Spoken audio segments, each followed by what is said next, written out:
సరే సినిమాలు పక్కన పెట్టి పాలిటిక్స్ అయిపోద్దాం. అంటే మీ మీద కొన్ని వీడియోస్ అనమాట యూట్యూబ్లో పని లేని వాళ్ళు, అంటే మీ సొంత నియోజకవర్గంలో డెవలప్మెంట్ అనేది సరిగా లేదని చెప్పేసి కొంతమంది యూట్యూబ్ వీడియోస్లోనే చూస్తూ ఉంటాం. వచ్చింది అందుకే నాకు తెలుసు. కానీ ఈ యూట్యూబ్లు అనేటివి పనిపాట లేని ట్యూబ్లు అయ్యి ప్రభుత్వం ఎప్పుడో ఒకసారి కన్ను తెరుస్తుంది, ప్రూవ్ చేయగలిగి వెయ్యాలి. నేను వాళ్ళకు చెప్తున్నాను, ఇదే నా సందేశం అనుకోండి, నా అల్టిమేటం కూడా అనుకోవచ్చు. ప్రూవ్ చేయగలగాలి. ఏదన్నా 10 మందికి చెప్పేటప్పుడు ఒక విషయం ప్రూవ్ చేయాలి. ఏదో జరిగిందంటారు. ఇప్పుడు ఆ మధ్య ఒక తహసీల్దార్ని తిట్టాడు, నిప్పులు గరికాడు అని అసలు ఈ దుబాయ్లో కూడా మా ఫ్రెండ్స్ చూశారు. 9 నెలలు పాలిటెక్నిక్ కాలేజ్ ఒకటి కట్టి అక్కడ ఫౌండేషన్ వేసిన రోజున పాలిటెక్నిక్ కాలేజ్ నుంచి రోడ్డుకు దారి కావాలని అడిగాను. గవర్నమెంట్ ల్యాండ్స్ ఉన్నాయి, ప్రైవేట్ ల్యాండ్స్ ఉన్నాయి. ఎవడు ప్రైవేట్ ల్యాండ్ నుంచి పోతే రోడ్డు ప్రాబ్లం వస్తుంది, నువ్వు మార్పు చేయి, సర్వే చేయించి మన గవర్నమెంట్ ల్యాండ్లోంచి దారివు అన్నాను. 9 months నేను చెప్తూనే ఉన్నాను. ఫౌండేషన్ వేసాను, గోడలు పెట్టిండ్రు, అది పెట్టిండ్రు, స్లాబ్ వేసిండ్రు, బిల్డింగ్ అయిపోయింది. సీఎం గారు వచ్చి ఇనాగ్రేట్ చేయాలి దాన్ని. Okay.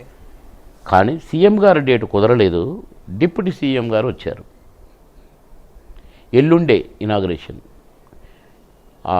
Executive engineer, deputy executive engineer ఉదయం సాయంత్రం మధ్యాహ్నం తహసీల్దార్ ఆఫీస్ చుట్టూ తిరుగుతూనే ఉన్నారు. నేను రిపీటెడ్గా చెప్తూనే ఉన్నాను, కానీ అతను మార్కింగ్ ఇవ్వలేదండి. ఎల్లుండే డిప్యూటీ సీఎం వస్తున్నాడు. కోపాన్ని ఆపుకోలేక, నా కోసం కాదండి, నా భార్య బిడ్డల కోసం కాదు, నన్ను గెలిపించిన నా ప్రజల సౌకర్యార్థం, నా ప్రజల బిడ్డల సౌకర్యార్థం పాలిటెక్నిక్ కాలేజీ నేను చదువుకోవడానికి కాదు, నా చుట్టాలు చదువుకోవడానికి కాదు, ఏమయ్యా అని అడిగాను. ఎందుకంటే నా ఎదురుగా మీ కంటికి అయితే కనపడుతున్నారు, వాళ్ళకి కనపడదు. ఒక తహసీల్దార్, సీనియర్ మోస్ట్ తహసీల్దార్ నాకు ఎదురుగా కూర్చొని ఉన్నారు, మీరు చూశారు.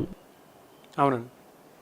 అదే ఎగ్జిక్యూటివ్ ఇంజనీర్ ఒక ఆయన నా ఎదురుగానే ఉన్నాడు. మేము ఒక పని మీద వెళ్తున్నాము, మీరు ఇప్పుడే నేను పిలిచాను, చూశారు మీరు, వాళ్ళు వింటున్నారు. ఇక నేను ఆ రోజు పొద్దున వస్తానన్నాడు, మధ్యాహ్నం అన్నాడు, సాయంత్రం అన్నాడు, బిజీగా ఉన్నానండి.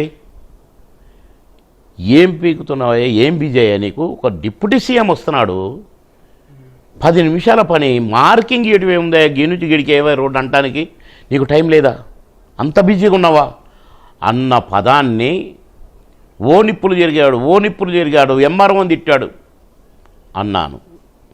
నేను గంటలో వస్తున్నాను, నేను ఫలానా మండలంలో ఉన్నాను, నేను వచ్చేసరికి మార్కింగ్ ఇవ్వలేదనుకో, రేపు నేను ఇనాగ్రేషన్ ఆపేస్తున్నాను, డైరెక్ట్గా డిప్యూటీ సీఎం దగ్గర కూర్చుంటున్నాను, ఎందుకు క్యాన్సిల్ చేశానో చెప్తాను, నిన్ను సస్పెండ్ చేయటం ఖాయం, ఇది కూడా అన్నాను ఫోన్లో. అని నేను అక్కడి నుండి ఇక్కడికి వచ్చి, అంటే నేను ఆధారలోనే హైదరాబాద్ రావాలి, నేను అక్కడికి వచ్చేసరికి మార్కింగ్ ఇచ్చి రెడీగా రోడ్డు మీద నిలబడి ఉన్నారు అంత స్టాఫ్ అంతా, ఇంజనీర్లు ఏమయ్యా రోడ్డు మీద ఉన్నారు, మార్కింగ్ అయిపోయింది సార్, అగో రోడ్డు నడుస్తుంది సార్. తెల్లవారేసరికి రోడ్డు వేసా, తెల్లవారేసరికి 20-30 పోల్స్ వేసి కాలేజ్ నుంచి రోడ్డుకు కరెంటు లైట్లు కూడా వెలిగించా. నా ముందు సాక్షులు ఉన్నారు, వాళ్ళ ముందు చెప్తున్నాను, ఒక్క అక్షరం ఒక్క రాంగ్ నేను మాట్లాడను, పొలిటీషియన్గానే అబద్ధం వాడను, తప్పు చేయను, లంచం తీసుకోను, అబద్ధం వాడినవని వదిలిపెట్టను. ఇది నా character. 24th year running, 25th enter అవ్వబోతున్నాను. 5 సార్లు పోల్ చేశాను, 5 25 సంవత్సరాలు. అది నా క్యారెక్టర్. నేను రూపాయి ఖర్చు పెట్టి ఏనాడు నేను ఒక ఓటు అడుక్కోలేదు, రూపాయి లంచం ఏనాడు ఎవరి దగ్గర తీసుకోలేదు. ప్రజలంటే నాకు అంత గౌరవం.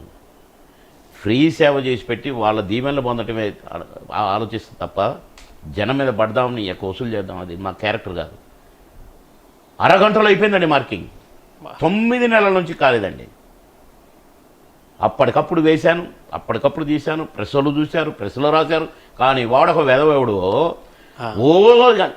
కావాలని డబ్బులు ఇచ్చి కాంగ్రెస్ నాయకులు రాయించారు, కాంగ్రెస్ వాళ్ళకు అమ్ముడు పోయి వేశాడు.